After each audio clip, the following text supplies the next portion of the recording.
샬롬 삼국지 2권째 첫 번째 구름처럼 이는 영웅 구름처럼 이는 영웅 가자 낙양으로 대운술이 식기 전에 낙양에는 이르렀건만 어제의 동지 오늘의 적 정성은 강등에 치고 천하를 위해 내던진 미색 두 일이 연한 궤에 걸리다 큰 도적은 죽었으나 드디어 패자의 길로 연못을 떠나 대해로 북양성의 풍음 서주는 봄바람만 궁한 새는 쫓지 않으리 서도의 회오리 가자 낙양으로 가자 낙양으로 남양 북쪽 1300리에 자리 잡고 있는 병원군은 성시에는 호 15만의 인구 100만을 넘는 군국이었다. 평원성은 그 군국에 딸린 9성 가운데 하나로서 평원현의 치소이기도 했는데 기름진 들판을 가로지른 동마하가에 자리 잡고 있었다. 그 평원성이 한 마장쯤 떨어진 동마하 남쪽의 한 들판에서는 군사들의 조련이 한창이었다. 보근과 기마대 합쳐 한 3천이나 될까 대단한 군사는 아니었으나 한계현에 속한 군사로는 좀 많았다. 원래 현위에 속한 갑사들 외에 향리의 의용군을 더해 머릿수를 불린 듯 했다.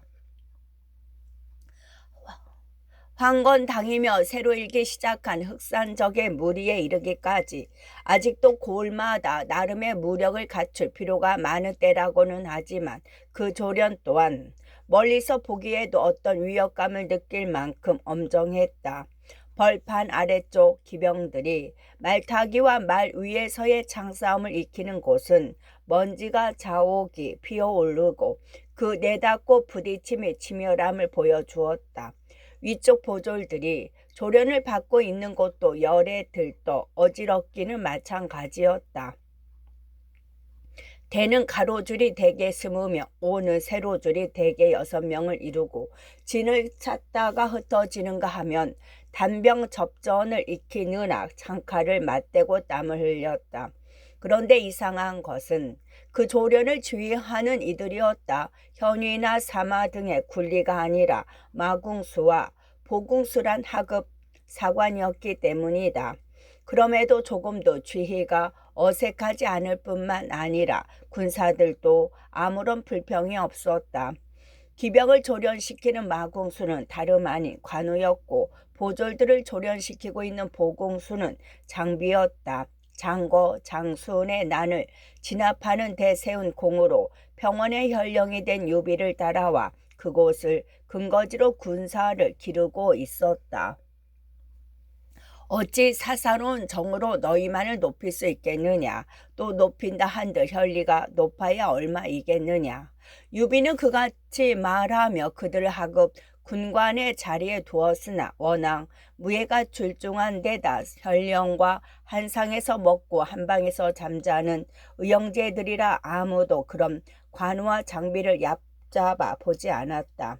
거기다가 관우와 장비도 하찮은 벼슬 따위는 별로 안중에 두지 않아 이태가 되어도 여전히 마궁수요 보궁수였다.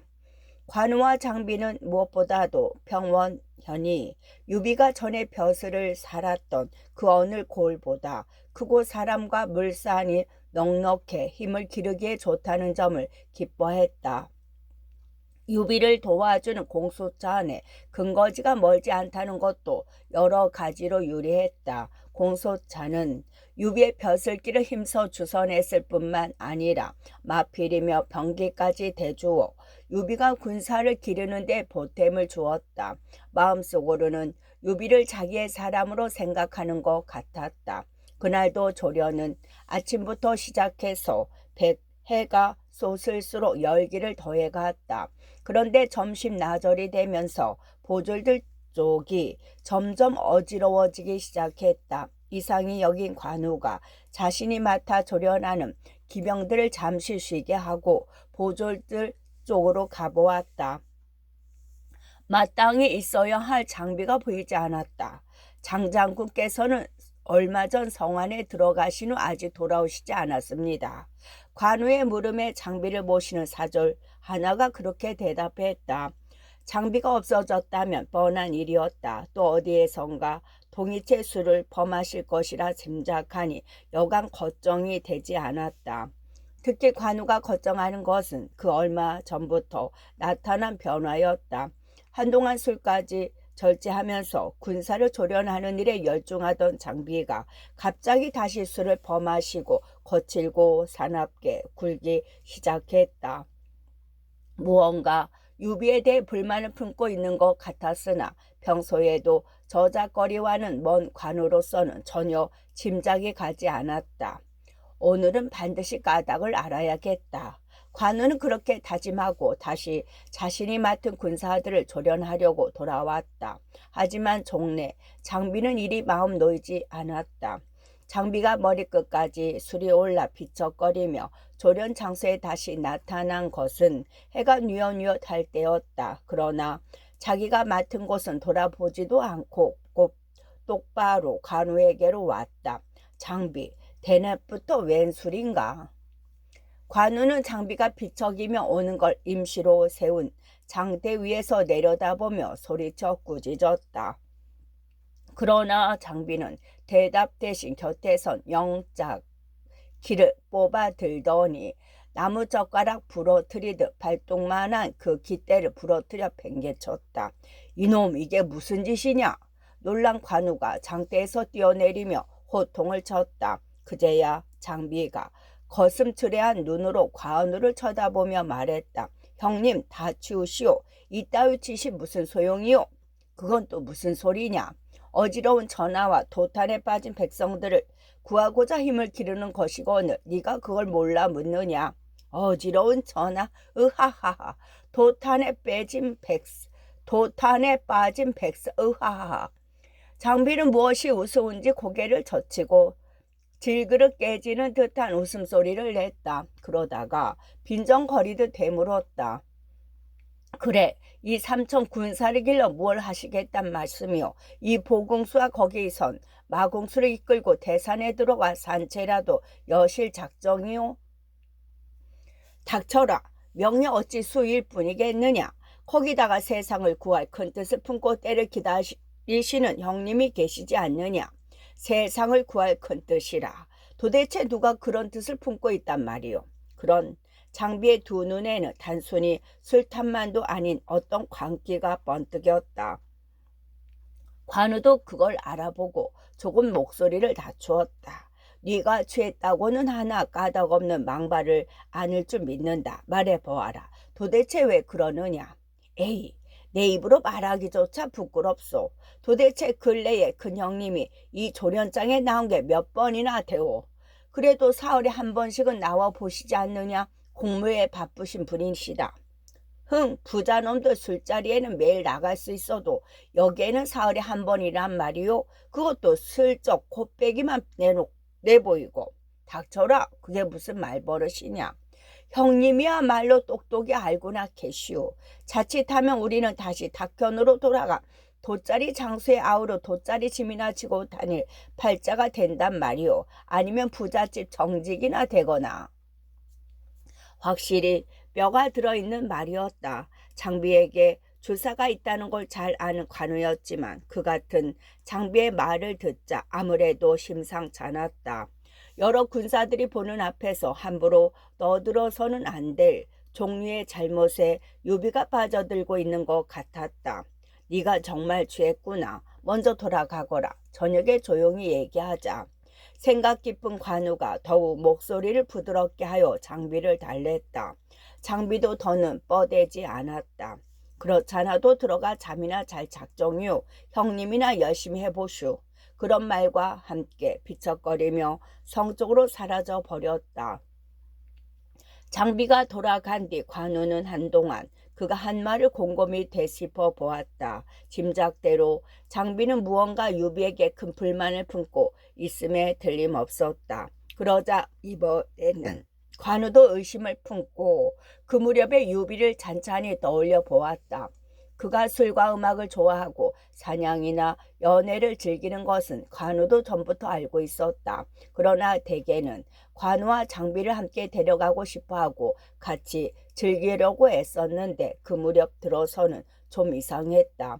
밤마다 부호들의 초대를 핑계로 숙소를 나갔다가 날새 무렵에야 새벽 이슬에 젖어 돌아오는 일이 많았다. 뿐만 아니라 어떤 때는 그들의 삶에 도무지 어울릴 것 같지 않은 말을 전연스레 중얼거릴 때도 있었다. 벌써 모두들 30이 넘었구나. 이렇게 떠돌다가 제사 차려줄 자손이나 얻을 수 있겠느냐.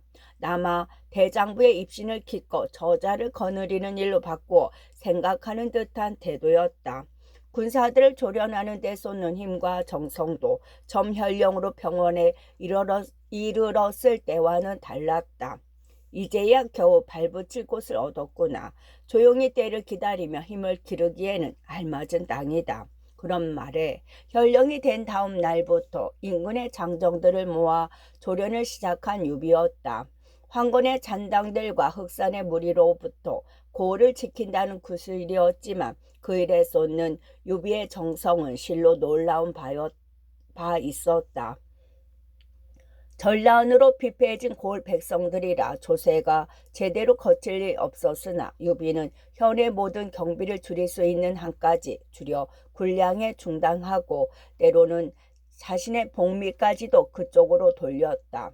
경내의 부호들을 찾아다니며 간곡히 도움을 정했고 멀리 공수찬에게 서찰을 보내 마필과 병장기를 빌려 오기도 했다.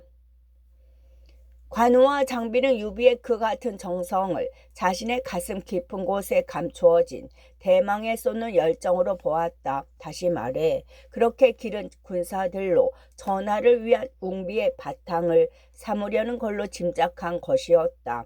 그런데 조금 전 장비가 지적한 것처럼 그 무렵 들어 유비는 그 이에조차 시들한 태도를 보여왔다. 현청의 공무가 끝나기 바쁘게 조련장으로 나와 남은 해를 두 아와 함께 보내던 그가 사나흘에 한 번씩 그것도 마지못해 얼굴을 내밀 뿐이었다. 한번 의심스런 눈으로 보자 대범한 관우에게도 이상한 일이 한둘이 아니었다. 그렇게 되자 자연 조련의 마음을 쏟을 수 없게 된 관우는 서둘러 조련을 끝내고 성 안으로 들어갔다. 장비는 그들이 기거하는 현청에 객사에서 술에 골아떨어져 코를 골고 있었다. 성 안으로 들어와서도 술을 몇 동이나 더 퍼마시고 유비를 찾아 한 차례 소동을 떤 뒤에야 쓰러져 잠들었다는 게 현리들의 말이었다. 형님은 어디 계시냐?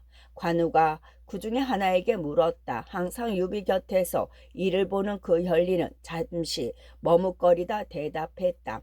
감시 장원으로 가셨습니다. 감가장이라면 관우도 알만했다. 부군의 이름난 부호로 일전에도 군량으로 적지 아니한 곡식을 보낸 토호의 저택이었다. 언제 돌아오신다더냐. 아마 그곳에서 날을 셀 것입니다. 감시댁의 연회는 늘 밤을 새느냐. 대개 그러합니다. 그 말투가 좀 이상했지만 고지식한 관우는 아무것도 알아차리지 못하고 객세로 돌아왔다. 그리고 여전히 코를 고는 장비 곁에서 병서를 읽으며 그가 깨어나기를 기다렸다. 장비는 자정이 가까워서야 깨어났다. 이제 정신이 드느냐? 관우가 읽던 책을 덮으며 물었다. 그러나 장비는 대답도 없이 뜰로 나가더니 잠시 후에 여전히 시무룩한 얼굴로 돌아와 도리어 관우에게 물었다. 큰형님께서는 아직도 돌아오지 않으셨소? 그렇다네. 감시 장원에 가셨다더군. 그건 이미 잘 알고 있소. 장비는 그렇게 내뱉더니 주섬주섬 행장을 꾸렸다. 장비가 하는 양을 보고 놀란 관우가 물었다. 아니 장비, 지금 뭘 하는가? 큰형님은 이미 틀렸소. 나는 떠나겠소. 형님이 이미 틀렸다니 그게 무슨 말이냐. 또 떠나면 도대체 어디로 갈 작정이냐. 그럼 이거나 읽어보시오. 그리고 뜻이 정해지거든 함께 떠납시다. 갑자기 장비가 품에서 봉서 한 장을 관우에게 내주며 울적하게 말했다. 낮의 광기는 아직 조금도 남아있지 않은 얼굴이었다.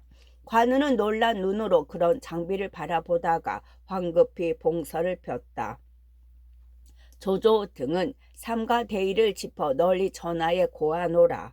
동탁은 하늘과 땅을 아울러 속이고 나라를 망하게 하여 임금을 죽였을 뿐만 아니라 위로 금궁을 더럽히고 아래로 죄 없는 백성들을 잔악하게 죽이니 그 죄악이 실로 해를 가리고도 남을 만하다. 이런 전차의 밀조를 받들어 크게 의병을 일으켜 우리 화하를 깨끗이 하고, 화하는 중국을 높여 부르는 이름입니다. 깨끗이 하고 흉악한 무리를 베어 없애고자 한다. 바라건대 무릇 대한의 신자가 된 이는 모두 의로운 군사를 일으켜 함께 공분을 싣고 위태로운 왕실과 백성을 아울러 구하도록 하라. 경문이 이르는 날로 속히 받들어 행함이 오르리라. 바로 진류 땅의 조조가 각지로 띄워보낸 경문 가운데 하나였다. 장비, 이걸 어디서 얻었느냐? 읽기를 마친 관우가 놀라 물었다. 오늘 아침 큰형님의 서원 위에서 우연히 보았소. 큰형님은 그걸 읽고도 우리에게 말씀조차 않으시고 이제껏 시골 부잣놈의 술잔치에서 흥청거리고 계신 거요. 이 장비의 무식한 눈에도 이것이야말로 전하를 위해 떨치고 일어날 좋은 기회 이것만 큰형님은 뱅개치고 있단 말이요. 그제야 관우도 장비가 놓은 까닭을 알 수 있을 것 같았다. 그러나 그 경문을 본 것이 오늘 아침이라면 아직 형님의 뜻을 함부로 넘겨 짚을 수가 없지 않으냐. 관우 또한 유쾌할 리 없으나 워낙 장비가 성급하게 나오는 바람에 우선 기세라도 꺾어 두려는 마음에서 그렇게 다일렀다. 그러나 장비는 그 말에 더욱 화를 냈다. 형님은 눈도 귀도 없소. 지난 몇 달 큰 형님이 어떻게 지냈으며 우리에게 어떻게 우리를 대했소. 그게 큰 뜻을 품은 영웅의 노릇이오. 거기다가 또 무엇이냐? 정말 내 입으로 말하기 부끄럽소. 지금 큰 형님이 앞뒤 없이 흠뻑 빠져들어 있는 것은 여색이요. 사냥도 술잔치도 아니란 말이오. 아시겠소? 여색이라니 도대체 어떤 여인이 그토록 형님을 홀렸단 말이냐. 너무도 뜻밖의 말이라 관우가 다시 놀라 되물었다. 병원 땅에 와서도 저자의 건달들과 어울려 범하시는 버릇을 버리지 못한 장비라 거리의 소문에 밝았다. 그러나 항상 근엄하게 객사를 지키는 관우의 귀에는 그런 거리의 소문이 들어올 리가 없었다. 뒷이은 장비의 대답에 그저 놀랄 뿐이었다. 바로 그 감가놈의 딸년이요. 그 돼지 같은 놈이 딸년을 시켜 큰 형님을 홀렸단 말이오. 딴에는 든든한 사위 하나 두겠다는 수작이겠지. 두고 보시오. 머지않아 형님은 재밀 많은 감가놈의 사위가 되어 기름집에나 쓸고 있을 것이오. 그 밑에서 청지기 노릇이나 할 의향이 없으시거든. 나와 함께 떠납시다. 아무래도 우리는 사람을 잘못 본 것 같소. 장비는 그렇게 말하며 행장을 들고 방을 나설 채비를 했다. 관우가 다시 말했다. 옛부터 영웅호색이란 말이 있다. 설령 형님께서 여자를 가까이 한 게 사실이라 한들 그게 무슨 허물될 일이 있느냐. 더구나 감시댁 아가씨라면 이 골에서는 행사께나 하는 집안의 딸이니 욕될 것도 아니잖느냐. 대장부가 여자를 좋아하는 게 허물이 아닌 줄은 나도 알고 있소. 허물은 여자의 치마폭에 감싸여 큰 뜻을 잃는 것이오. 그럼 형님이 그 지경에까지 이르렀단 말이냐. 정말 참 답답하오. 생각해 보시오. 우리가 6년 전 처음 탁군에서 의병을 일으킬 때가 어땠소.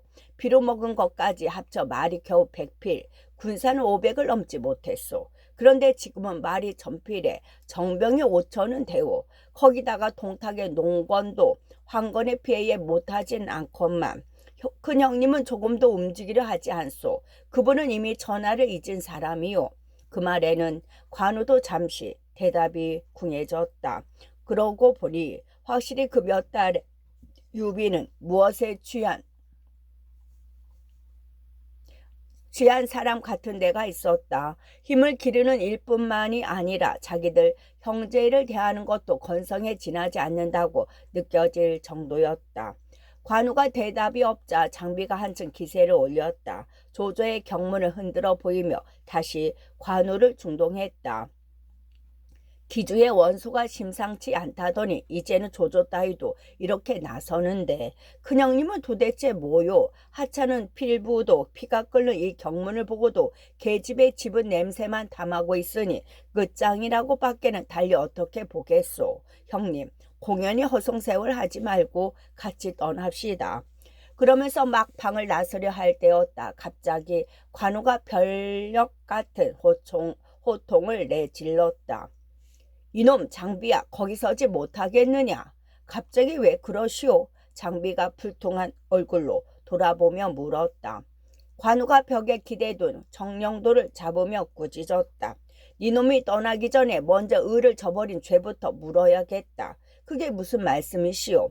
지난날 도원에서 형제가 될 때 무엇라고 맹세하였느냐? 한날 한시에 태어나지 못했으나 죽기는 한날 한시이기를 원하지 않았느냐? 누구든 그 의를 저버리면 하늘과 사람에게 함께 배임을 당하게 해달라고 빌지 않았느냐. 그건 다루 의를 저버린 건 큰형님이요. 이놈 성형께서도 남의 아래가 되어 윗사람이 허물을 말하지 않는 법이라 하셨다. 거기다가 아직 형님께서 우리를 저버리신 일은 없지 않느냐. 그럼 어떤 것이 저버리는 것이란 말이요. 관우의 기색이 워낙 엄중하니 장비는 좀 수그러들며 대꾸했다. 관우가 더 크게 꾸짖었다. 바로 너같이 떠나는 놈이다. 형님의 뜻도 알아보지 않고 제 좁은 소견만 믿어 함부로 떠나려 드니 쳐버리는 것과 무엇이 다르겠느냐. 정이 떠나려거든 먼저 이 정령도부터 꺾고 떠나거라. 그러면서 관우는 정말로 한 칼에 베어버릴 듯이 정령도를 저들었다. 관우가 그렇게까지 나오자 장비도 더는 움직이지 못했다. 정령도가 무섭기보다는 6년이나 한상에서 먹고 한방에서 자는 동안에 저절로 생겨난 믿음 때문이었다. 관우가 그러는 데는 반드시 근거가 있으리라 생각이 들기도 했다. 형님, 그럼 어떻게 할 작정이시오? 그냥 무한정 기다리시려오? 장비가 행장을 놓고 침상에 걸터앉으며 흥분이 가라앉은 목소리로 관우에게 물었다. 관우도 다시 정령도를 벽에 기대 놓으며 조금 풀린 목소리로 대답했다. 먼저 형님의 뜻을 알아야겠네. 먼저 형님의 뜻을 알아야겠네. 만약 그게 내가 본 대로라면 어떻게 하시겠소? 깨우쳐 드려야지. 그래도 듣지 않으시면 아직 거기까지는 생각해 보지 않았네. 하지만 내 짐작엔 그런 일은 결코 없을 거네. 그러더니 갑자기 나갈 채비를 했다. 가서 형님을 배워야겠네. 김 과장은 잘 아나? 몇 번 지나친 적이 있소. 장비는 그렇게 대답했지만 실은 현청만큼이나 장원 안을 잘 알고 있었다. 이어서 무언가 툴툴거리면서도 앞장을 섰다. 형제가 밤길을 헤쳐 김 과장에 이르니 몇 군데 밤새 밝혀두는 외등을 빼고는 이미 불이 꺼져 있었다. 장비의 짐작대로 잔치를 벌이고 있는 집은 아니었다. 이쪽이 후원이요. 김가의 딸이 거처하는 곳이요. 주인을 불러 유비를 찾으려는 관우를 말린 장비는 어둠 속으로 길을 인도하며 속삭였다. 정말로 감소저가 거처하는 방에는 불빛이 새어 나오고 있었다. 저건 형님의 말이로군. 관우가 후원 으슥한 곳에 메어져 있는 말 한 피를 보고 중얼거렸다. 장비가 물었다. 큰형님을 어떻게 부르시겠습니까? 밤이 깊은데 어찌 큰 소리로 수선을 피울 수 있겠나. 기다리세. 여기서 큰형님이 밤을 새우시면 어찌하겠습니까? 그래도 기다리세. 관우는 그렇게 대답한 뒤 가볍게 단식했다. 그간의 우리 허물도 적지는 않은 것 같으니 언제나 남 앞에서는 우애로운 채 충성스러운 채 형님을 시립하면서도 정작 위태로운 곳에서는 홀로 계시게 했으니 만약 그동안에라도 형님에게 무슨 병괴가 있었다면 어쩔 뻔했나. 결코 입으로만 하는 말 같지가 않았다. 그런 관우의 태도에 장비도 마음에 걸리는 게 있는지 더는 관우를 조르지 않았다. 정월이라 밤 날씨는 차고 매서웠다. 방각도 되지 않아 두 사람의 수염에는 하얗게 서리가 맺혔다.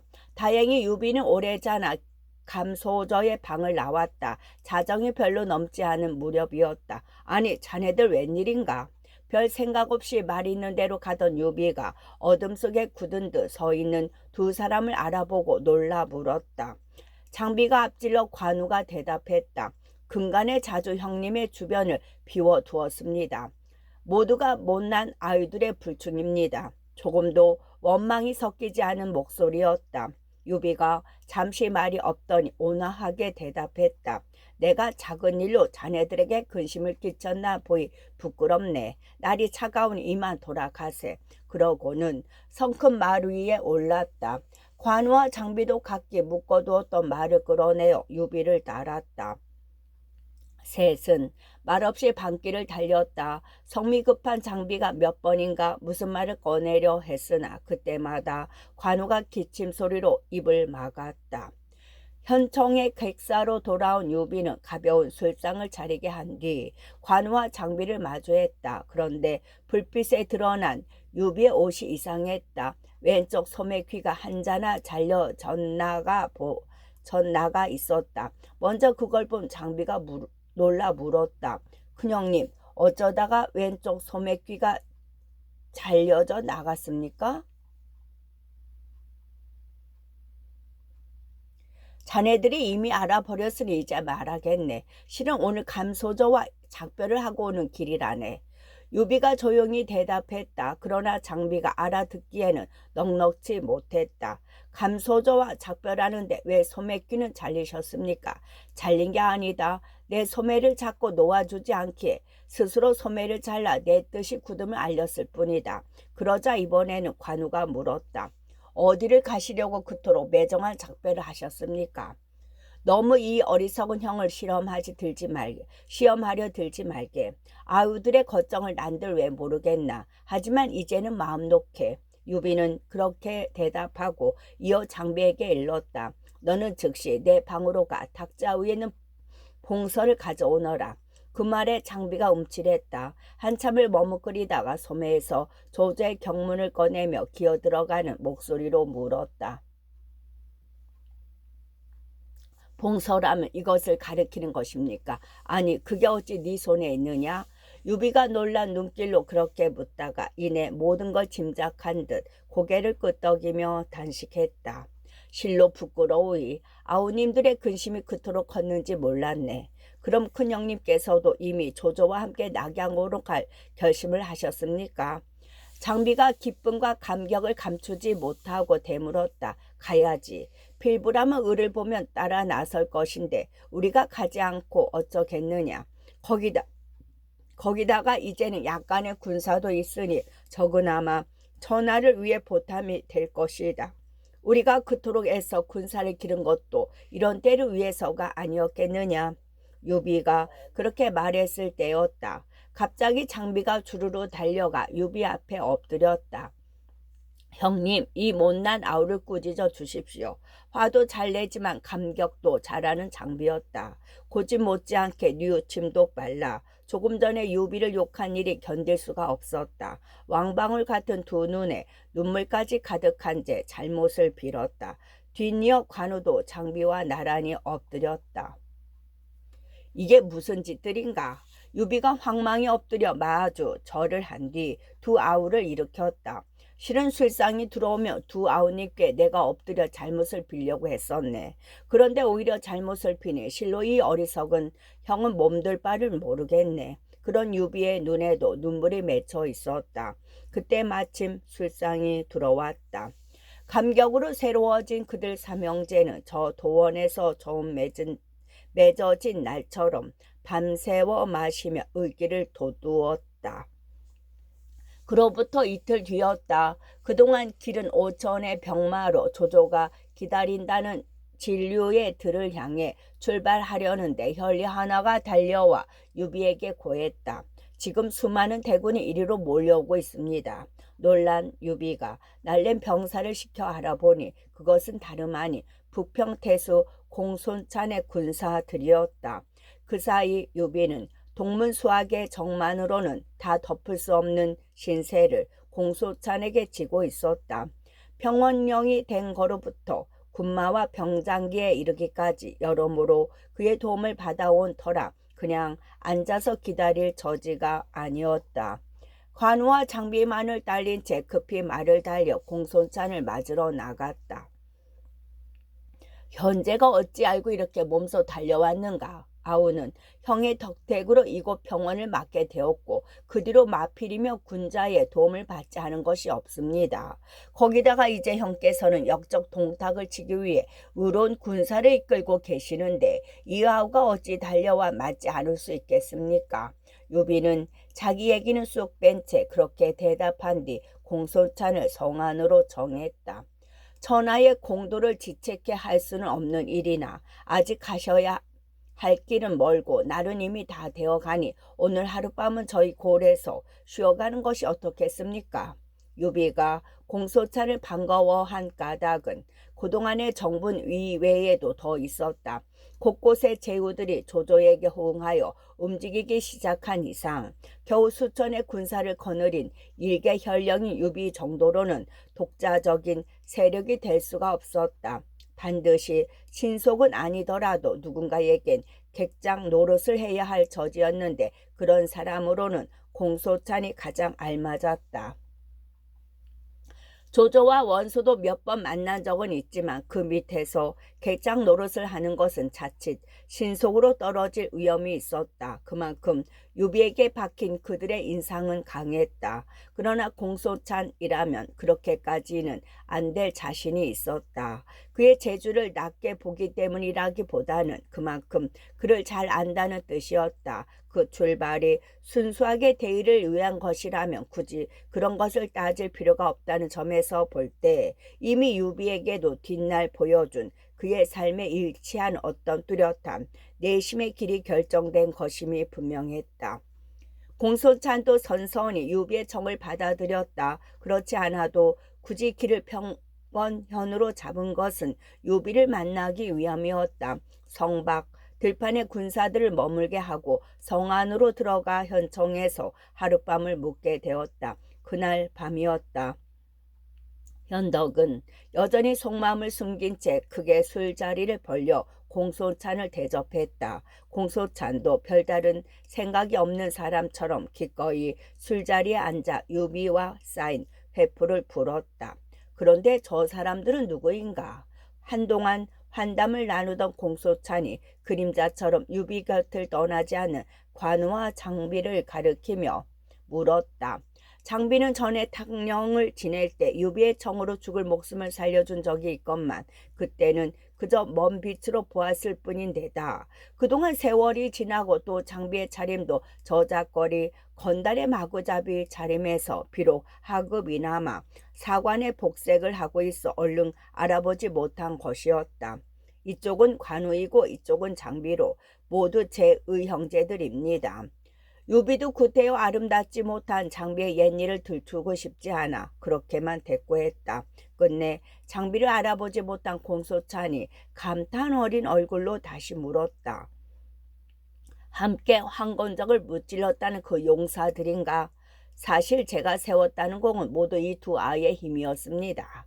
지금은 모두 어떤 자리에 있는가? 관우는 마궁수요, 장비는 보궁수로 있습니다.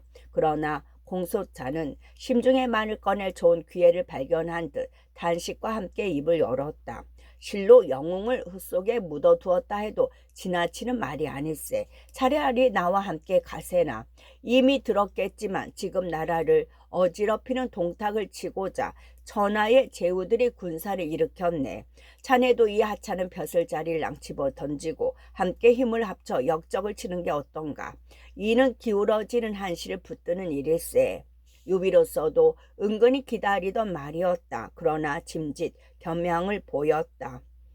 천하 영웅들이 모이는 곳에 저같이 변변찮은 자가 감히 끼어들겠습니까? 벼슬도 하찮고 군사도 적으니 자칫 세상의 웃음거리만 될까 두렵습니다. 그렇지 않네. 실은 내가 굳이 이곳을 지나게 된 것도 자네를 의중에 두었기 때문일세. 자네 벼슬이 낮다지만 그래도 한실의 종체인이 아닌가. 또 군사가 적다 해도 자네가 첨 의군을 일으킬 때와는 될 수 없을 것일세. 이름 없는 향리의 장정 몇백으로 황건의 우두머리를 목벤 자네 아닌가. 그런 공손찬의 권유에도 유비는 거듭 겸양의 말로 물러서기만 했다. 유비의 가당무를 겸양해 어리둥절해 했던 장비가 불쑥 말했다. 그때 내가 동탁 도적놈을 죽이려 할 때 가만두었더라면 오늘 이런 일은 없었을 것입니다. 가지 않고 어쩌겠습니까? 관우도 옆에서 거들었다. 일이 여기에 이르렀으니 마땅히 병마를 수습해 앞장서야 합니다. 그제서야 유비도 못 이긴 채 공손찬의 제안을 받아들였다. 형께서 이 비를 그토록 높여 보아주시니 실로 감격일소이다. 삼가 명을 받들겠습니다. 그 말에 공손찬은 크게 기뻐했다. 만약 유비가 먼저 따서서 따르기를 정했다면 그렇게까지는 기뻐하지 않았을 것이다. 덥석 유비의 손을 움키며 말했다. 고맙네. 현재가 저기 두 분 아우님들과 함께 전봉을 맡아준다면 우리만으로 곧장 낙양으로 진격해도 되겠네. 이에 유비는 관우 장비와 함께 그동안 기른 5천의 병마를 이끌고 공소찬의 군사들과 합류했다. 진류의 들에 이르니 17갈래 길로 제후들이 속속 모여들고 있었다. 제1지는 후장군 남양태수 원술이요. 제2지는 기주자사 한복이요. 제3지는 예주자사 공주요. 제4지는 연주자사 유대요. 제5지는 한해태수 왕광이요. 제6지는 진류태수 장막요. 제7지는 동군 태수 교모요. 제8지는 산양태수 요요요. 제9지는 제북상 포신이요. 제10지는 북해태수 공용이요. 제11지는 광릉태수 장초요. 제12지는 서주자사 도겸이요. 제13지는 서류태수 마등이요. 제14지는 부평태수 공소찬이요. 제15지는 상당태수 장량이요. 제16지는 장사태수 손견이요. 제17저는 발해태수 원소였다. 17갈래길로 모여든 제후들의 군사가 각기 이르니 북은 300여 리는 근왕의 의군들로 뒤덮이다시피 했다. 그러나 머리수만 많고 의기만 장할 뿐 좌우로는 연결이 잘 안되고 상하에는 질서가 없었다. 이에 조조는 소와 말을 잡고 제후들을 정한 뒤 군사를 몰아갈 계책부터 논의했다. 먼저 한해태수 왕광이 나서서 말했다. 이제 우리는 대의를 받들어 모였소이다. 그러나 군사들은 각기 이끄는 이가 다르고 떠나온 곳이 달라 힘을 합치기 어렵소. 먼저 맹주를 세우고 모두 그 영을 받기로 하면 좌우로는 연결이 되고 상하로는 질서가 있어 비로소 단합된 힘을 보일 수 있을 것이요. 진병은 그 뒤에 일이 외다. 그러자 조조가 그 말을 받았다. 오르신 말씀이요. 실은 제가 여러분을 한자리 모이게 한 것도 그 때문이었소이다. 여기 원본초에 4세 50의 가문으로 오래 거느려온 관리들이 많고 또 한 해 이름난 재상의 후예이기도 합니다. 우리 맹주로 모자람이 없으리라 여겨 감히 추천합니다. 실로 사를 잊은 제의였다. 원소가 황급히 일어나 사양했다. 저는 그만한 그릇이 못 됩니다. 저보다 더 덕이 많은 분은 맹주로 뽑아야 합니다. 원소 역시 아직은 야신보다 근왕의 대의에 더 충실하였다. 뒤이은 제후들의 권유에도 2번, 3번 사형했다. 그러다가 제후들이 한결같이 원소가 아니면 안 된다고 추대하자 마지못해 맹주 되는 일에 동의했다. 원소의 승낙이 있자 이튿날 제후들은 3층으로 단을 쌓고 사방에 5색의 길을 세운 뒤 단 위에는 대장의 권세와 위엄을 상징하는 백모, 황월. 백모는 얼룩소의 꼬리로 장식한 쥐이기, 황월은 금으로 장식한 도끼, 역시 쥐관을 상징합니다. 병보, 장의를 얹었다. 그리고 원소에게 단 위에 오르기를 권하니 원소는 칼을 차고 온매 무쇠를 가다듬은 뒤에야 단 위에 올랐다. 원소가 격식에 따라 향을 사르고 2번 절한 뒤 맹약의 글을 읽는데 내용은 이러했다. 한실이 불행하여 황실의 기강과 법통을 이루니 역적 동탁이 그 틈을 타 지존을 해하고 백성을 학대한 지 이미 오래다. 이에 원소 등은 나라까지 잃게 됨을 두려워하며 널리 의병을 모아 국난에 대처하려 한다. 우리 동맹군은 마음을 합치고 힘을 다하여 신화된 자의 저리를 지키고 결코 2가지 뜻을 품지 않을 것이다. 만약 이 맹세를 어기는 자가 있으면 그 목숨을 떨어뜨리고 남겨 기를 것이 없게 하리니 황천후토와 조종의 밝은 영령이시여 이 뜻을 굽어 살피소서. 읽기를 마친 원소는 미리 마련된 백마의 피를 찍어 맹세하는 순서를 마쳤다. 원소가 단을 내려오자 제후들은 다시 그를 부축하여 윗자리에 앉히고 나머지도 벼슬과 나이에 따라 2줄로 자리를 잡고 앉았다. 몇 차례 술잔이 오간 뒤 조조가 먼저 입을 열었다. 이제 맹주가 정해졌으니 각기 그 명에 따라 움직여 함께 나라를 구할 뿐입니다. 군사에 많고 적음을 우리 서로 간에 강약을 헤아리고 견주는 일이 있어서는 안 될 것입니다. 사사로이는 소시부터의 친구이나 맹주가 된 원소를 존중하여 조조는 공손히 의견을 냈다. 원수가 엄숙하게 그 말을 받았다. 원수가 비록 재주 없으나 이미 공들의 주대를 받아 맹주의 자리에 오른 몸이요 공이 있으면 반드시 상을 주고 허물이 있으면 벌을 내릴 것이외다. 나라에는 형벌이 있고 군에는 기율이 있는 법이니 각기 마땅히 지켜 어기고 범함이 있어서는 아니되오. 맹주다운 의젓함이었다. 명문의 공자로서 남을 부리고 위엄을 갖추는 일에 익숙한 그였기에 한층 자연스러웠다. 모든 제후들이 그런 원수의 말에 입을 모아 대답했다. 오직 명하시는 대로 따를 뿐입니다. 그러자 다시 원소는 대장으로서의 군령을 내리기 시작했다.